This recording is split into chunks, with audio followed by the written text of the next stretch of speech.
Ngasi phongkiba tongan-tonganba pausesingdagi maruoiba pausinggi update pizari ahanbada maruoiba pau Maitayna buffer zone Thugainaba Hotnarib haibagi mayokta torbungda Kukisingna wakat mifam chathakre Molomda bombok haiduna angang ahum sokibadu Kukina Maitayda thangjili mitayda lana uhanaba hotnaba to haina United Committee palelna phongdorakre Manipur da ingtapa soidana hanjilakani matamdi khara changkhigani haina Mohan Bagawan na phongdokre mamangaidagi RSS ka Saffron Party ke labna adum lairei haina su phongdokre Mikhal mangoina na Bangladesh ki mahiroi lusingba Makokta Kapmle Kuki na Manipur Thugaina Hotnarib asi sungoi Oithokloi haina MLA Ibomchana phongdokre December 13 tagi na ngarang faubada lam ekar 750 gi mathakta tharamba popi yanthatkre Ji Ramji na Manipur gumba lairaba state singda achoba saitheng piragani haina o ibobina phongdokre BDF singna sangsinggadaba strike Imphal West District BDF Employees Welfare Association na mapungfana sagali haina phongdokre Haujik pau sandokna pijari Maitayna buffer zone Thugaina Hotnarib haibagi mayokta torbungda Kuki singna wakat mifam chathakre Kangla ki irang mayok na riba state asida Maitai singna ngaihak leitana buffer zone Thugaina Hotnarib haina Indigenous Tribal Leaders Forum gi meeting makhada torbungda wakat mifam chathakre wakat mifam aduda sarugyakiba singna Kuki singda genocide chathabagi thawong lepu Kuki zo singna justice demand tawi buffer zone Thugaina Hotnaba thawong yaningde haina thaba placard kaya su paiki Khongjang aduga mari lainana ITLF ki maikidagi phongdokhibada Kuki zo singna khundariba singi lam amasung mitai singna khundariba behli ani asi khaidokliba buffer zone ase nakalani mangna ikai khumnagadabani buffer zone asibu ngahak leitana Thugaina Hotnaba se hauji tholiba irang asi hena chauthoknaba amasung khatnaba hobani buffer zone gi wangmada sakangdaba miscreant singna bomb plan tawsilamba asina Christmas season asigi peaceful atmosphere da akaiba pibada natana miyamda aki tujungba kaya fauhale haina pendaba wafam kaya su phongdoki loinana Christmas festival ase Christmas lining chatpasingi oinadi khwaidagi hena chawba amasung senglaba festival ne Amaromda thasigi 13 ki numidangda Kuki zo singna namna khundariba Churchanpur rom thangba maikaidagi mitai singna khundariba Bishnupur district ki jaga singda Nongmei amasung bong kapsinduna attack chathakibadu irang asi henna pakthok chauthoknaba hotnabani haina pendaba su phongdoki Molomda bombok haiduna angang ahum sokibadu Kuki na Maitayda thangjili Maitayda lana uhanaba hotnaba to haina United Committee palelna phongdorakre Handakta Tengnopal District ki manung chanba Molom Kuki khulda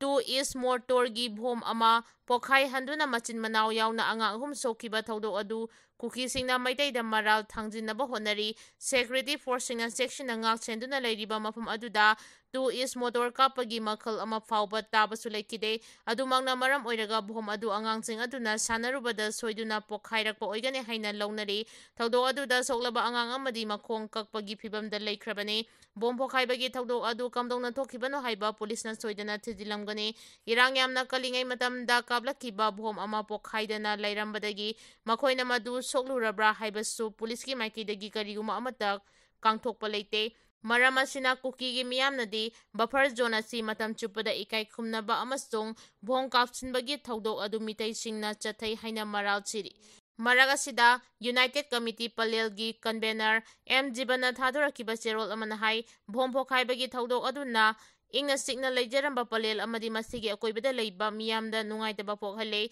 ahalaman ason ana nupi angang ting mi paiba pokhanduna tangdu leitana leiba ngamdre thokiba thawdok adubu mitai singda lana uhanaba hotnaba haibasi kandem tawi achumchumda munna khanghaningi asigumba Mr. Miyamda aki akhang piragliba singi mathaktaso Mari lainaba singna akan mamineng changbiyu mitai na tawba sunatana makoi maselgi marakta soinaraga maral thangjinaba hotnaba amasung adugumba thawdok aduna Manipurda ingtapa phibam purakpada apanba makhata na pinanaba kanagumba kharana hotnariba asisu Manipur lengangna mineng changbiyu haina cherol asina makhataragli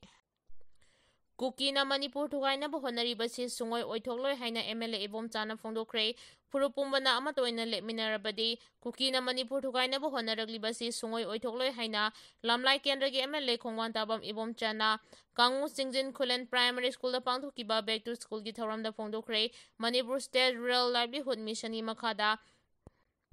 Tomthin BLF Kangu Chinna Chinduna pangthokiba thoram aduda Telauchana Shaidang ZPG Hanagi member A Jamini Takhel GPG Hanagi Pradhan Emning Temna Singbasu Sarugyaki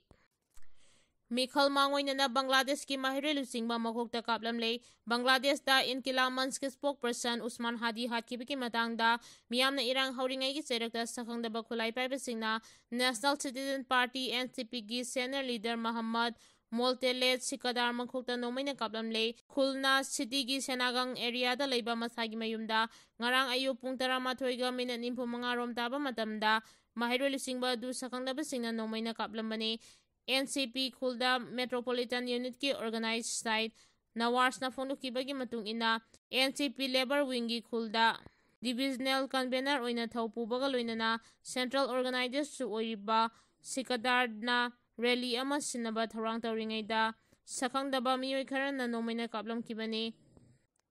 Kuki Oithangba Nongmei maruna panbadagi soglaba miyoi edu Khulna Medical College Hospital da laikanari Mamang Sayolda Sarip Osman Hadi Gauba Mahirelu Chingba ama hatkraba matungda Bangladesh ki mafam kayada miyam akan mamongda Khongjang Changsinkhre India ki mayokta lepa masak naiba Mahirelu Chingba aduna Mamang Sayida haukiba Mahirelu Chingi hauda maru oiba thaudang laukibani haina phondoki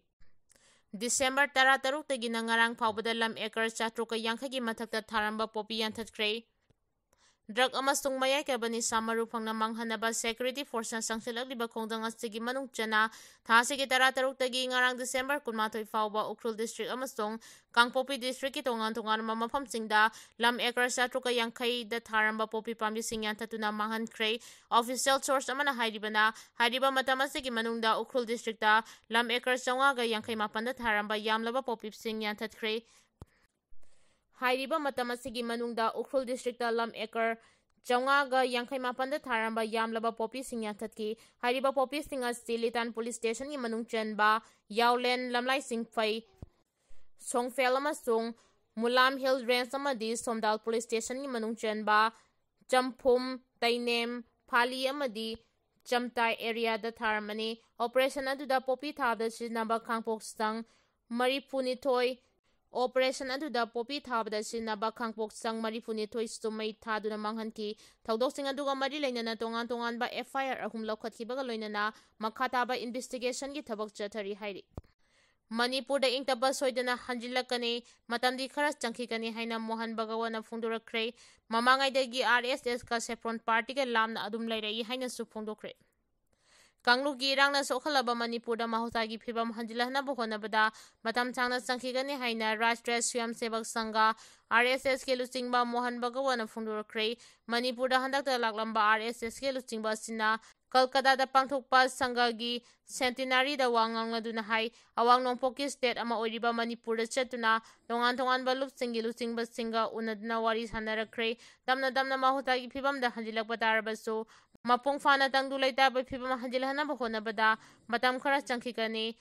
yengthinariba Kanglup anigi marakta yashinaba puraknaba honaba haibase araiba thabak nate nakalani wari sanaraba matamda yanadaba wakhalon punamak putoktuna yashinaba purakpa changadabani haina phongdokre BDF singa sasingada strike Imphal West District BDF Employees Welfare Association na mapung fana sagali haina phongdokre All Manipur BDF Employees Welfare Association na ngasi December ki tarik 12 dagi matam kaktana sangsingada riba strike asida Imphal West District BDF Employees Welfare Association na so mapung fana sagot kani haina Imphal West District BDF Employees Welfare Association ki Publicity Secretary Y Puspara Singhana Kudek Piduna Presa Thador Kiba Serol Asina Hairi Serol Asina Hai Haukiba December 13 da Pangkiba Imphal West ki oiba General Body Meeting da Strike asi sagot pa haina warip lokre matam kayagi mamangdagi BDF singna state lengakta tanduna lakpa demand sing tabakta onthokta na maram oiraga khoisaunaraba BDF personnel singna strike changsinabagi phirep asi laurakpane hairi Ji Ramji na Manipur gumba lairaba state singda achoba saitheng piragani haina o ibobina phongdorakre Mahatma Gandhi National Rural Employees Guarantee Act MGNREGA gi ming onthoktuna Biksit Bharat Ji Ramji Chanahalapagi Thawong Asina, Manipur Gumba Lairaba Station da Soba Saiteng Piragane Haina, Congress Legislature Party Kilusingba O Ibovina Fundura Kray, Imphal gi Congress Babana Pangtho Papau Yimifam Amada, Hanagi Se Minister O Ibovin Hai, BJP na Mahatma Gandhi Bu Ikai Kumnadabgi Mawong da Lokalagli Bathawrang Ase, Akan Mamong da Kanem Tawi, Khongjang Miyoi Singda Thabak Pibaga Mari Lainana Baikhatpa Flagship Program Amagi Mamingda, Yauba Mahatma Gandhi gi Ming Lauthokribasi Asumba Thawong Nate, BJP na Mahatma Gandhi Bukibagi Mawongla Haina Hangladuna Mahangna Makadana Hai, Congress Party na Lord Rambu Khantaba Thakta, Tamnabu Honabagi Wakalaite, Adubu Center na Handag Lakalagdiba Thaurang Asidi, Political Yoiba Kudongchaba Amalaw Nabagi Pandamda, Akana na Lakalakbagi Mawongni, Schema Sida Center na Zada, Hompu Masung State na Zada Nimpusel, Tadabagi Mawong Asina, Manipur Gumba Resource Lejadaba, is testing the Asobat Saiting Amapiragani, Mamang the State na Zada Tarap, Putoklambadagi Chada Nimpu Putoknabu Honabada Kudong Chadaba Kayamro Mayok Nari Haina Fundoki.